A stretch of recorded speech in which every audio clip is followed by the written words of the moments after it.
It's my honor and my great pleasure to introduce you Sonja Snacken today, Professor Dr. Sonja Snacken from the Free University of Brussels in Belgium. This is part of the Oral History of Criminology project, and Sonja Snacken and I have known each other for very many years. She was my former teacher, my former PhD supervisor, my current colleague and dear friend. So Sonja, my first question to you is, how did you become involved in this field? I mean, what brings you to deciding at a certain point in your life that you want to become a criminologist? How did that happen? Well, that's quite a long history. In fact, when I finished high school, I wasn't sure what I wanted to do. I was very much interested in arts, fascinated by music and dance. But I also wanted to reform the world. So I was also interested in sociology, law, intended to maybe go into politics, to try to change the society as it was by then.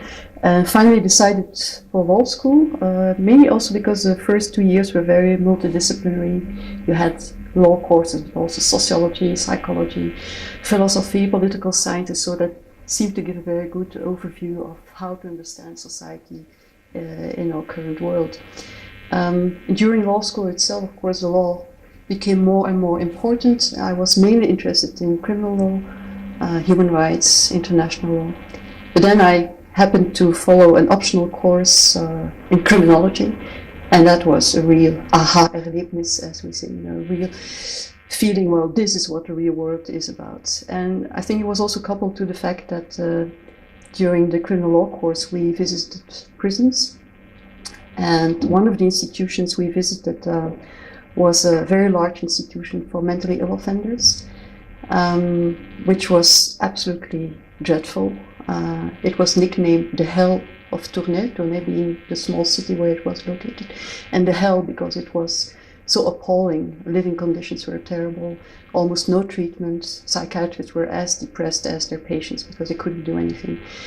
And I was shocked. I mean, it was 1975, and I thought, this is Middle Ages. I mean, this is impossible in Belgium. So I wanted to do something about that. And then with this criminology course, which was given by Professor Elias, who would then become my PhD supervisor, and he was himself involved in prisoners' rights.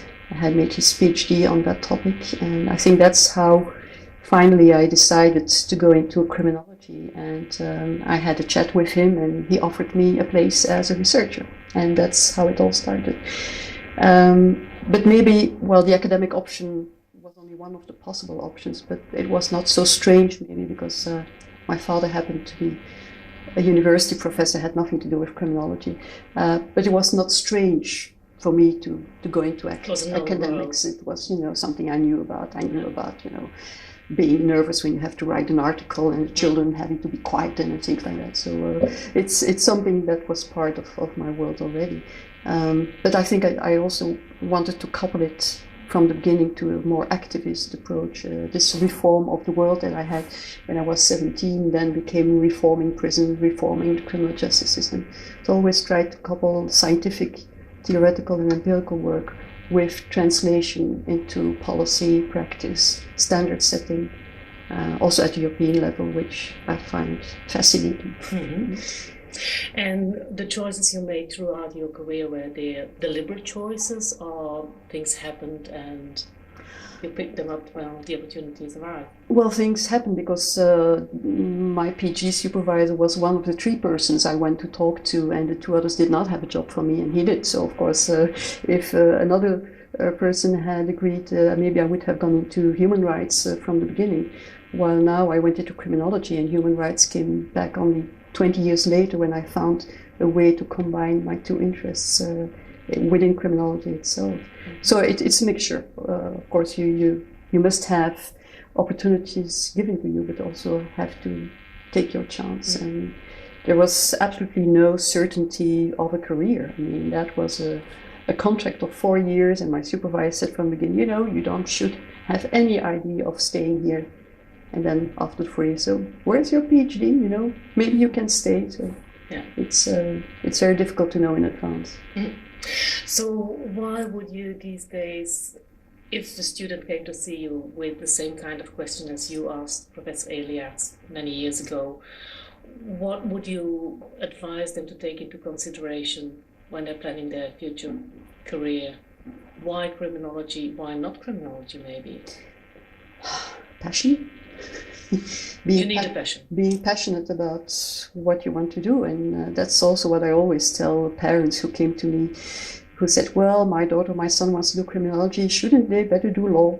And I would say, well, better be a good criminologist than a bad lawyer, and vice versa. So I think you have to follow what your feeling is. And I was so happy to go into criminology after those 4 or 5 years of law school. Mm-hmm. But in the end, as I said, I found a way to integrate both. And I think that's probably where maybe my contribution is. That's 2 areas, 2 disciplines which usually are very much separated. You have human rights lawyers and then you have social science criminologists. Mm-hmm. And the 2 very seldom meet. And I think that's where I try to integrate them. Mm-hmm. And I didn't know in advance that would be helpful or interesting. So you had certain expectations. You talked about reform, you wanted to change the world. Was that something that, was that a realistic expectation? I think, can you change the world being a criminologist, or a little part of it? Not on your own, of course, but with a lot of friends and colleagues who want to do the same. You can try. I mean, of course, not change the world, but in order to change the world, you first have to understand the world. And that's, I think, where those 2 aspects of my work are important. On the one hand, in the first 20 years of my research, I tried to do mainly empirical research into the criminal justice system, understanding the place of punishment in the way public prosecutors, lawyers, magistrates, courts, prison administration decide on the fate of individuals, but also understand the place of punishment in society, the links with social equality or inequality, economics, social policy, health policy, all these more macro-sociological interactions between punishment and society. And then the very personal micro-level experiences of offenders and victims. Worked also a bit on victims, but mainly on offenders and prisoners. But I think that was important to understand punishment on the one hand. And then when you think you understand, then you can try to see where things could be improved and could be changed. And that I have tried to do at the national level twice by helping in drafting legislation on prisons and on release of prisoners.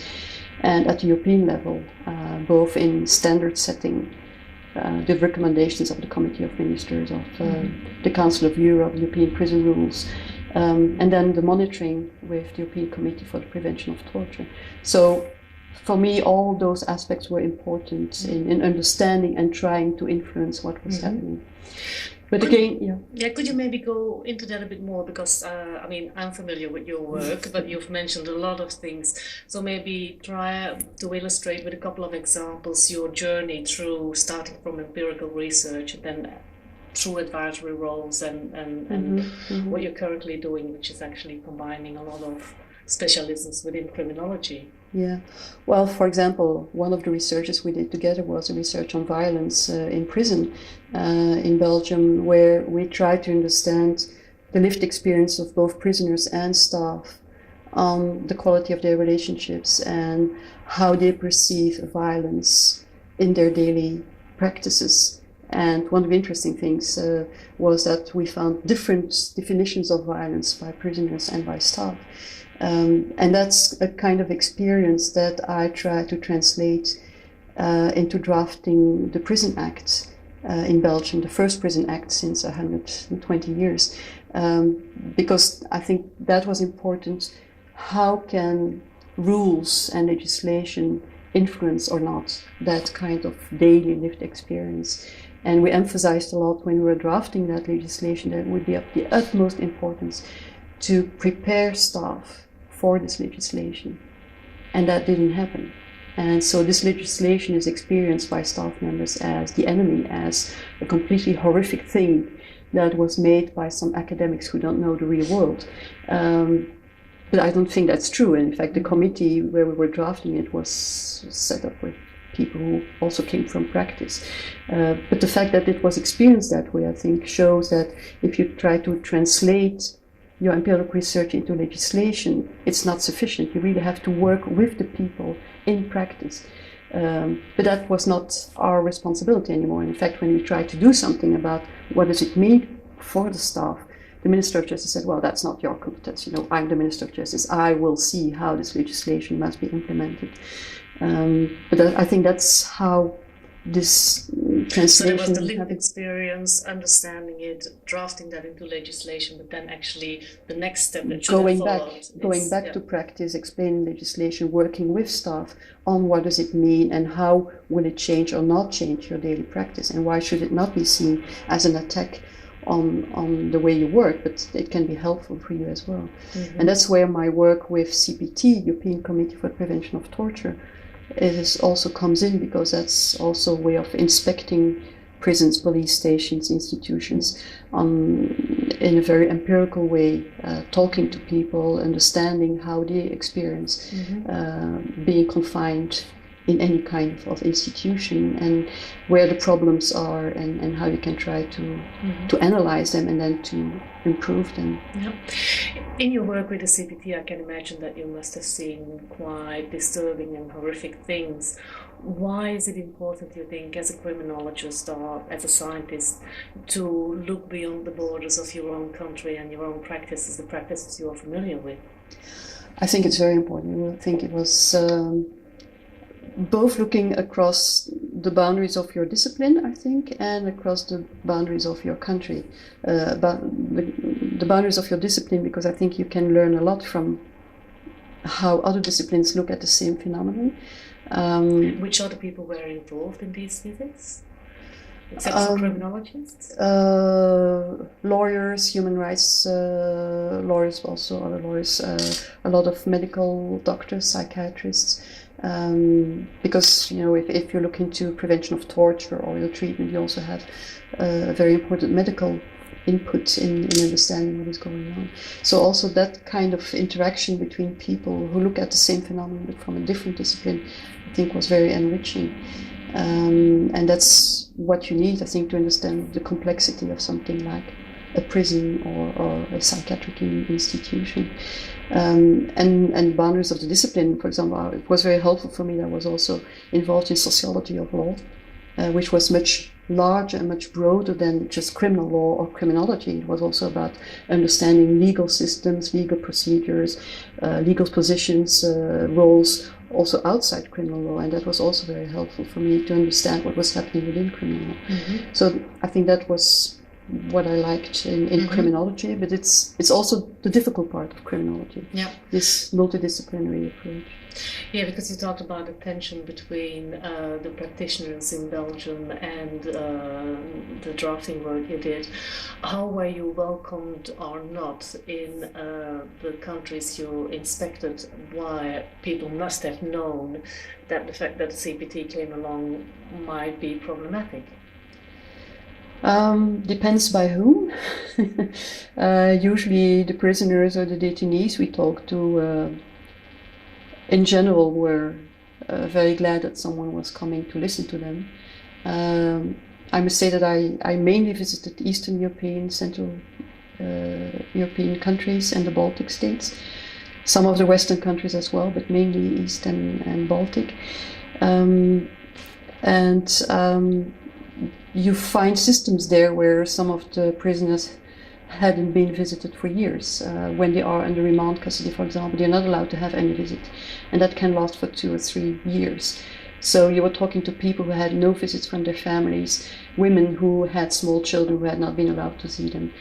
So it was very important for them to be able to tell their stories and to have the feeling that we were really listening and trying to do something about it.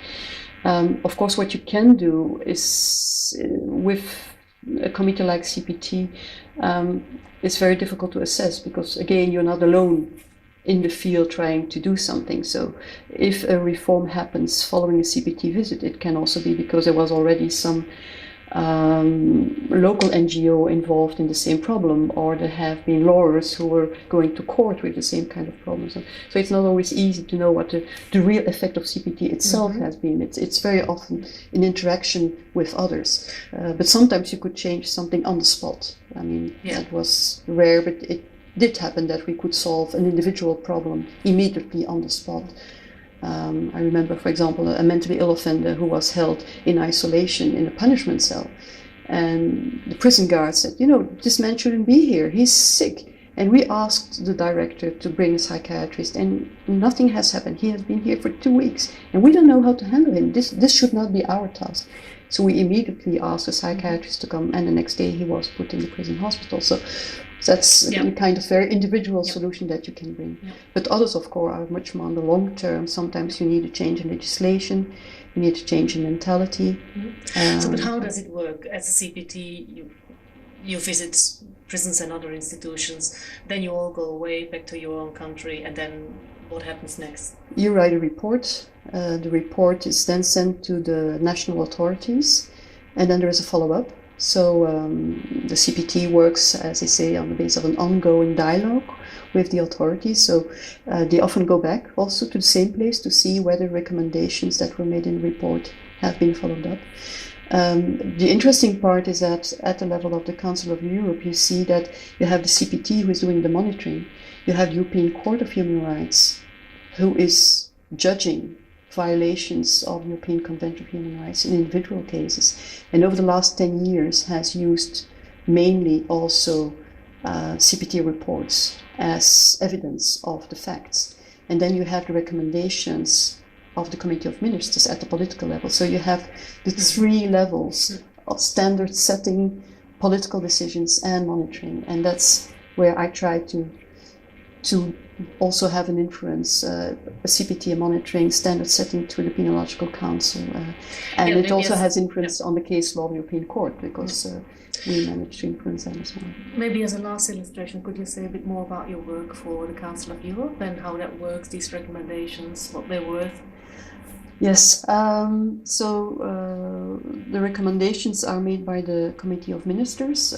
So the Council of Europe should be distinguished from the European Union. The European Union is the smaller Europe at 28 countries. Council of Europe is 47 countries. It includes Russia, Ukraine, so it's much larger. And I think the 3 main areas of work in penal and prison matters that were important are, of course, the European Court of Human Rights, where we see that over the last 10 years they have strengthened the protection of fundamental rights of prisoners. When we look at the case law of the court 20 years or 25 years ago, they were still very reluctant to recognize fundamental rights of prisoners. They came from a theory where it was said it was the theory of inherent limitations, that once you lose your liberty, you lose all your other rights. And that was changed slowly, starting in the 1970s, 80s. It was mainly since 2000 that they became much more strong in protecting prisoners' rights. Then CPT, as I said, is the monitoring, who gave more and more information on the court on what was really happening. And then the recommendations, they were drafted by the Penological Council, which is a council which is specialized in penal and prison matters, where we had 9 members covering all the regions of Europe. So we made sure to have people from Scandinavia, Central Europe, Eastern Europe, South, West, in order to have also different legal systems and penal systems. And we suggested topics for recommendations that we found were important at that time, that had to be agreed on at the political level. So again, you have this interaction between the political level, who says, well, okay, we want you to draft something on this topic, and then we as practitioners and academics who try to formulate recommendations. So an important example, I think, is the 2006 European Prison Rules. It has a long history, of course. It goes back to the Standard Minimum Rules of the United Nations, 1955. And then there were European rules, which were redrafted in 1987, and this was the third time that they were fundamentally changed. And the reason why we wanted to change them was specifically because the Central and Eastern European countries had joined the Council of Europe after the political changes. And so it was a whole new system that came in, because of course the prison system in the Central and Eastern European countries had this Soviet legacy. It had a completely different architecture very often, a large dormitory systems that we don't know in Western Europe. Western European prisons have mainly solitary, cellulary architecture based on the 19th century idea, of amendment and religion. So you have different problems. Prison staff in Central and East European Union are using arms, have weapons. We don't have that in Western Europe. So you are confronted with a very different way of looking also at relationships between prisoners and staff. With CPT, I visited prisons where staff never thought of talking to a prisoner. Mm-hmm. That's so it must not be done. very difficult to then come up with recommendations that are relevant and acceptable for such a variety of countries and practices. Mm-hmm. How do you deal with that? How do you make sure that you don't up with something that is so much in the middle that it doesn't make a lot of sense? Mm-hmm. But that's, I think, where again you have to look at the three instruments of the Council of Europe. You have the recommendations, which indeed need to find a kind of balance. But that's also the work I like to do, because I knew both the Western and the Eastern European prison systems. That's something I think I like to do, is to find a balance where we agree on the standards. But then it's still up to the national authorities, but under the control of CPT and of European Court, to find a way to fit that into their own local culture and traditions, but without lowering the standards. Yep. And I think CPT has done that as well. They're also visiting those 47 countries, and they keep the same standards, but you would see that, for example, they would allow a bit more time for countries where they know that they just emerge from a very different system, compared to Western European countries where they would be much more strict and say, you have the money, you know what we're talking about, you don't have a history that is against what we are saying, so the standards would not be lowered. Am I right in thinking that these standards and recommendations are something to aim for? Guidelines, that's where you should go, that's what you should Yes, the recommendations was always framed, and countries shall. So there was always a big discussion on what does it mean, shall, and does it mean you are under the obligation or not. What has changed is that those recommendations, which were always considered kind of soft law, as you say, a kind of ideal to try to strive for, changed in status, because the European Court of Human Rights now quite often refers to those recommendations as so they get more strength. The legal instruments of the Council of Europe. And that's also why you see that now the political pressure on, for example, the Penological Council has increased, because now they want to know what we are drafting, because they know that the European Court may use it afterwards. So it's not only soft law anymore. It has gotten some strength, but now we also have the backlash that maybe there will be a little more difficult to draft the kind of recommendations that we did draft until recently. Become a bit more prudent in what they're writing. Well, on the other hand, I think we wrote a lot of recommendations, and at the end we also said, now we have the recommendations, now we should mainly go back to practice and to policy and see how can we make sure that they get into practice. Where can we find good practices? Where can practitioners learn from each other? And that's also what we do in the Council of Europe. Every year we have a big conference of the Directors Generals of the prison administration, of the probation services. So we also try to have this dialogue again with practitioners and talk with them. How do you see this recommendation? What kind of problems do you see? Where do you think it should be drafted differently? Or how can we help in giving examples in other countries that can show you that's also possible? And you have these twin projects, for example, just the Baltic states and Scandinavian countries. So when prison guards who are dealing with prisons in a particular way in Estonia or in Latvia, and they go to Norway or Sweden and they see, oh, that's also possible. You can talk to prisoners without having to feel insecure. On the contrary, apparently it's good for security to talk to prisoners. That's very helpful. And then when the European prison rules say, well, you should have good relationships, it helps if you can see how Yeah. it works in practice. Yeah. So that's, I think, where again you have the scientific input into European prison, you have the practitioners' input, and that's where you can try to make them legitimate. I think, and that's also, I think, what you need as a researcher. You need to have legitimacy in order to do the research that you want to do. Yeah. Moving on to another question, and I think this must be a difficult one, because after many years and a very productive professional life, could you in any way summarize your central ideas, your learnings from this journey, and what you think you have contributed to criminological knowledge? Yeah, that's difficult. I think that's a question that should be asked to others.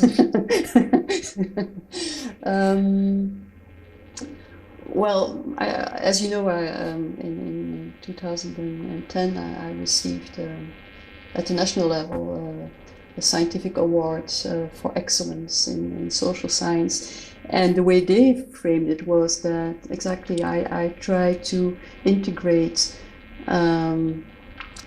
empirical, social, scientific approach with human rights concerns, aiming to reform punishment and criminal justice systems towards a more humane way of dealing with individuals. And I think that's what I have tried to do.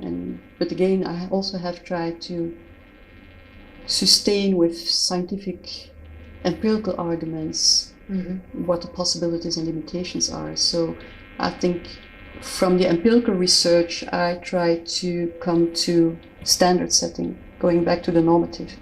But then once you have the norms, going back to empirical research and see whether that is giving the results that you intended. So also remain critical about your own endeavor. And that's very helpful if you have some very critical friends, as I have in Belgium, who always say, yeah, prisoners' rights, that's impossible, you're just improving the system, you're just legitimizing the system again, you're so naive, so it will never work. So that's good, to keep you on your toes. And I'll say, yeah, maybe it doesn't work. So now, I try to understand what all these standard setting is doing. And that's what we'll also be talking here in Prague at the EC conference, one of the workshops we're doing, and on this case law of European Court. Does it matter? I mean, human rights lawyers always fight, oh yes, oh no, they haven't said, oh yes, they have said. But what does it matter for the prisoners and the staff members who are working inside the system? Well, we haven't talked a lot about human rights, the human rights dimension in your work, which is, in my view, one of your great contributions to this field. So maybe you can talk a bit about that? Yes, well... putting it on the table and keeping it on the table has been challenging. Definitely in the bigger picture of the still Anglo-Saxon dominance of the criminological discourse. And currently being Australian myself, I think they're still trying to figure out what it is human rights. Yes, it is difficult, especially if you try to apply it to prisoners and offenders. It's much easier if you apply it to victims, because of course the popular sentiment is much more naturally brought to sympathy with victims than with offenders. So if you talk about rights for victims, you will find a lot of support. And advocating rights for prisoners and for offenders, I very often, got angry phone calls and mails by persons saying, well, you should do something for victims, not for offenders. These people are criminals, so they lost their right to human rights. But I think that's very dangerous, and I think the whole history of Europe shows that very well. I mean, I think it's not by chance that a lot of research on prisons and penology became salient after the Second World War, when we knew what happened in extermination camps, when the experiments of Zimbardo with the prison, so-called prison built in the cellars of Stanford University, showed that students who were normal students with absolutely no psychopathic features, after 2-3 days playing prison guards starting to abuse their power, and the students who were playing the inmates starting to have very serious psychological problems. The experiment by Milgram, who showed that people tend to, have a very strong feeling of obedience to authority if they think it's for a good cause. So I think all these things show how dangerous it is to have people being very much dependent on other people. I think that was my main issue, trying to show the dangers of this dependency and trying to see how this unequal power relationships may be rebalanced through reinforcing human rights and fundamental rights of the prisoners who usually are in the lower position. Not always, because power relations in prisons are very complex, and as you know very well, also in Belgium, we had prisons where the prisoners knew everything about the prison and the prison staff was absolutely new and had no idea what prison was about. So power relations can shift also very easily in prison. But that's why I also think the interests of staff are important to reckon with, because how they behave and how they feel will always have an influence on the experiences also of the prisoners. So you always have to look at both sides. You referred to it, and I think it's very much linked to it, but I've always seen you defending and trying to identify the European identity as being something specific, different from the US model, the Anglo-Saxon world, and possibly a bulwark towards increasing punitiveness, which has been the subject of very many writings now. And I think you and our colleagues have been important in actually raising that point that mass imprisonment is not inevitable and that there might be alternatives and ways to get there. So what is for you that European identity and why is it important? I've never said it is there. I always try to advocate that it should be there and that we have a history and we have values that could help to strengthen that bulwark against punitiveness and against mass imprisonment. But of course, also when you look at Europe, you see a lot of contradictory developments. You have this human rights issue that has been reinforced at the level of the European Court. But you also see reactions against it. When you look, for example, at David Cameron, who said, "Over my dead body, prisoners will never get the right to vote as long as I'm in government." And in the UK, there's even talk about getting out of the European Convention of Human Rights because of that. So you see that it's never won in advance. But there are some values that are general, are not applicable to offenders or prisoners. But then I think it's up to politicians to say, well, take the example that you know very well about parole for offenders. Of course, public sentiment very often is against parole, because if you talk about serious offenders, they have been sentenced to a long-term imprisonment, then why should they be released earlier? These people have done dreadful things. Sometimes, they have taken away lives, and then of course you can't give back the life of the victim. So the sentiment very often, well, they should do life as life. But then when you look at what the public also wants is to feel protected.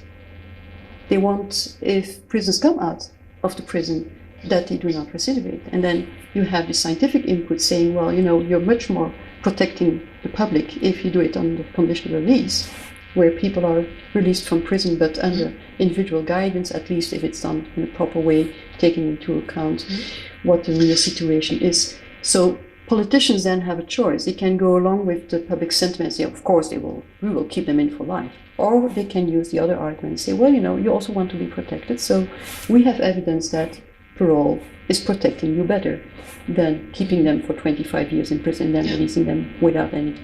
So that's, I think, where, again, it's a responsibility also for criminologists to give that kind of evidence to politicians. I mean, we cannot decide on parole, but we can give evidence on what kind of choices there are and what the advantages and disadvantages are of the different choices.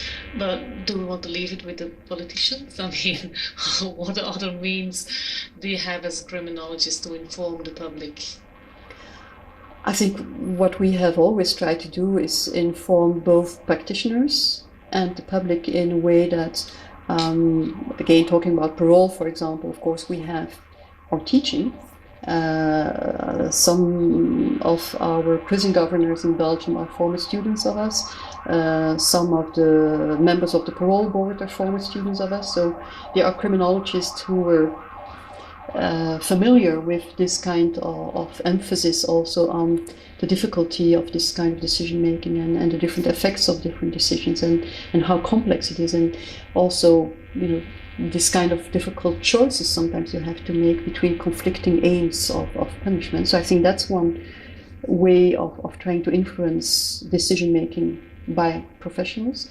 And on the other hand, of course, is the public at large, where I have always tried also with colleagues at university to participate in public debates, write opinion papers in the newspapers, participate on radio and TV programs, organizing conferences also for the larger public. And how should we relate to the media, which it is a very important influencing factor in shaping our expressing the public opinion? I think again it's an important responsibility of academics to participate in public debate through the media. It is difficult. I had different periods in my career. In the beginning, when we were mainly working on the overcrowding on prisons and tried to advocate this reductionist penal policy, trying to reduce the use of imprisonment, shortening prison sentences. I did it a lot. I went a lot on TV and on radio and talked a lot with politicians and so on.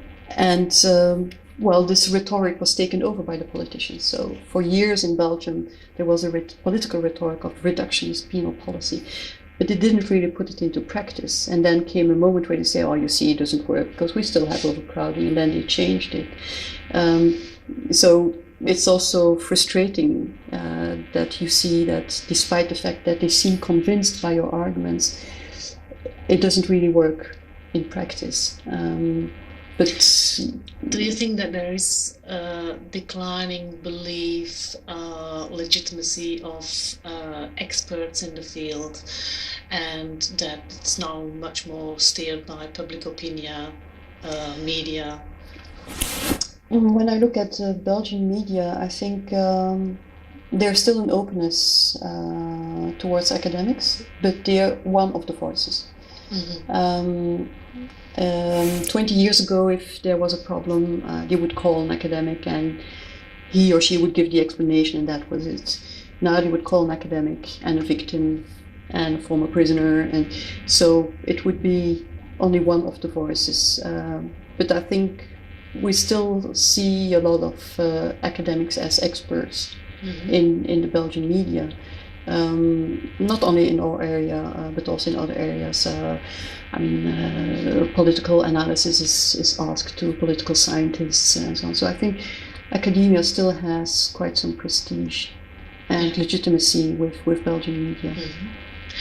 And in this whole picture, how can something like the European Society of Criminology and this annual gathering, how can that contribute to this? To developing knowledge and spreading the knowledge and trying to make changes to the world? A European Society of Criminology is very important to me. It's a bit my natural habitat, I would say. Formerly, sometimes we used to go to the American Society of Criminology and then found all the Europeans being together because we understood the kind of criminology we wanted to do. Also a more qualitative approach, for example. Very often American criminology is very quantitative, of course very sociological, but very quantitative. Sometimes you would be sitting in a workshop and you get statistics, and if you ask a more theoretical question, they would look at you. Why do you care? I mean, so this is caricature, but I think yes, European society, because I think as we've just said, this comparative transnational approach is very important. And I think that is also what is characteristic of many European criminologists, that they are interested in what's going on in other countries. And it's not always the case for American scholars. I spent 1 year at NYU, New York University, and it was very interesting, but you never got the feeling that they were so interested in what's going on in Europe. Of course, some of them are, but at one point I get the reaction of, well, China is much closer to us in Europe, so why look to the old world? We are the new world. So that's something I think that is. From a philological point of view, I'm not sure if that's the right direction. Exactly, but that is something that you see, for example, with English scholars and Dutch scholars especially. They used to look always to the United States for anything new, whether it was in policing or in sentencing, was always look at the United States, and that's where everything is happening. And of course, criminology was much more developed in the United States for many years compared to Europe, and was maybe also much more clear because it was very obvious a sociological approach, while in Europe, you have lawyers and psychiatrists and psychologists, and we're all criminologists, and this multidisciplinary approach, I think, is maybe more present in European criminology, but also makes it more difficult to have a very clear development. And so I think it's normal that also when you look at the oldest criminological theories, they all came from the United States. But in penology and in penal matters, I think we tend to look at the United States as the example not to follow. And that's where you just asked, Europe is different. No, where I would say I hope Europe could be different and has enough criminologists to try to develop ideas of how it could be. But of course, the United States is also changing now. So, it's not that the United States is bad and we are good. It's just that they had a period of mass imprisonment and very, very punitive policies, and now they're also changing. So, as an academic, you have to try to understand what's going on. And imprisonment rates are going down. And imprisonment rates are going down. They're still going up in Europe. So this year the gathering is in Prague. How do you see the role of Middle and Eastern European countries? I mean, I'm not aware of a lot of Czech writing in criminology. There's the language barrier, of course, but how can they contribute with their specific experiences, which might be very valuable, but still a bit unclose to us, I think? Well, I think there are obviously very good scholars here, and I think the legacy that they have from being European country, it's so obvious. As I love being in Eastern Europe because it's so European, and you really feel what we have in common. But having this different legacy from the Soviet system and a very authoritarian regime they come from, I think it's very interesting to see how they analyze current developments. That's also why we made the European Handbook of Criminology, where we try to involve also Eastern European criminologists from Hungary, from Poland, in order to have also their experiences. And of course the language barrier is the same for almost everybody who is not a native English speaker. I mean, whether you're Dutch as we are, Dutch speaking as we are, or you're Polish or Czech language. I mean, English is never your first language. I mean, English for me is my third language. But we have to learn it and to use it if we want to participate in the larger movement. But I think it is also obvious that the new generation everywhere is English speaking. So I think we have very good tradition of criminology also in Eastern Europe. I mean, even before the political changes, we were in contact with some of them. Here in the Czech Republic, Helena Walkova, in Poland, Krzysztof Krajewski, Hungary, everywhere there were already good criminologists. But of course it's very small, but we're well placed to know that small can be beautiful and can also lead to nice developments in scientific areas. I think the last question I would like to ask you is, oh my God, I'm sure that you're far from the end of your career, but what are the reflections on your career so far? We'll first go to the reflections and then maybe move to what do you see for the future? What are the challenges? What are the maybe advice you could give? I don't really believe in giving advices.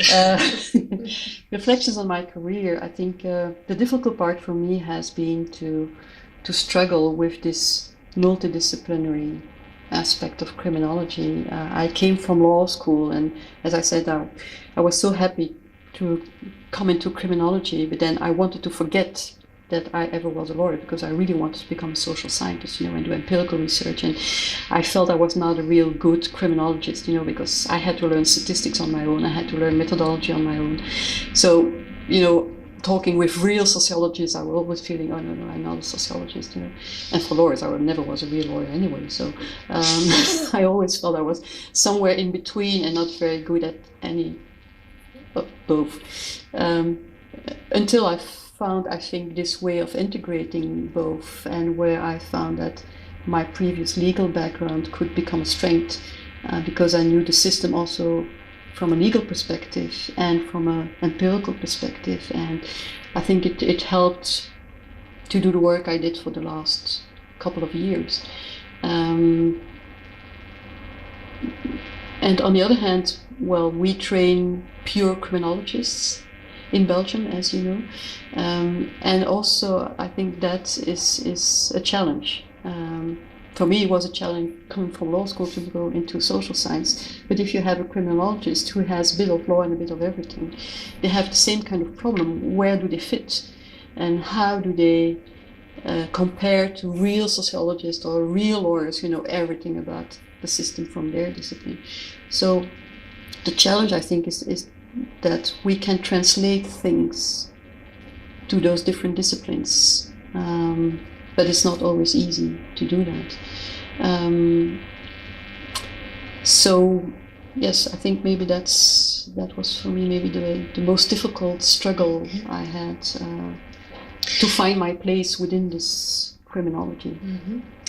And what are the challenges of being an academic these days? Just a couple. Just a couple. Well, you only have 24 hours a day. That's a big challenge. Because, for the last years, I had the chance to have a research fellowship at my university. So my teaching was reduced very much. But before that, I had to teach a lot. I had to write excellent articles. I had to have excellent teaching. I had to do a lot of management in the university. I was involved in drafting legislation outside university.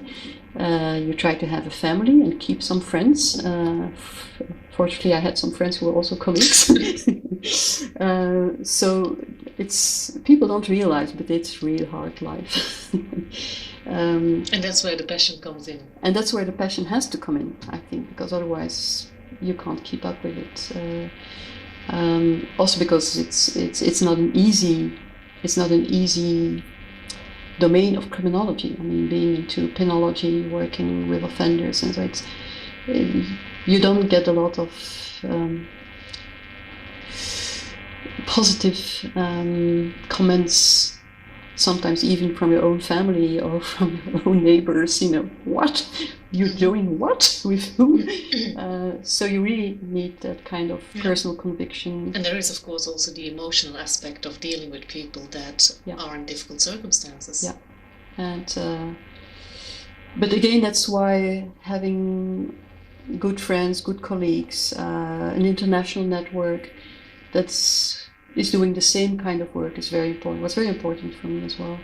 1988, I went to the first workshop we started with Dirk van Zijl-Smit and Friedel Donker on prisoners' rights, and it was at International Conference of Criminology that we found ourselves in a very small workshop, with 10 people working on prisoners' rights, and we were completely marginal, and we felt we needed each other, to sustain the work that we were doing, and nobody was interested at the time. Mm-hmm. And 10 years later, each of us was developing this area in his or her own country, and now I think it's back on the agenda. So, so last question: if you had one wish, what would you like to accomplish before you are going to enjoy a well-deserved retirement plan?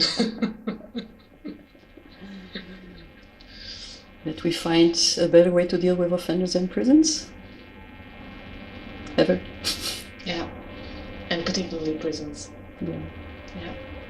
I've never seen a prison, even the best prisons, I think are doing a lot of harm to a lot of people, not to everybody. And I know we don't have a solution for all the prisoners that we have inside, but the longer I have been working in this area, the more again I'm convinced that despite what people try to do inside, we have very good prison governors sometimes, very good prison staff sometimes, but the institution itself is so artificial and so harmful that I think we really have to find something more constructive.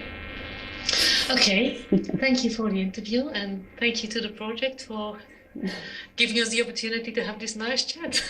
Thank you. That was excellent. That was excellent. Really?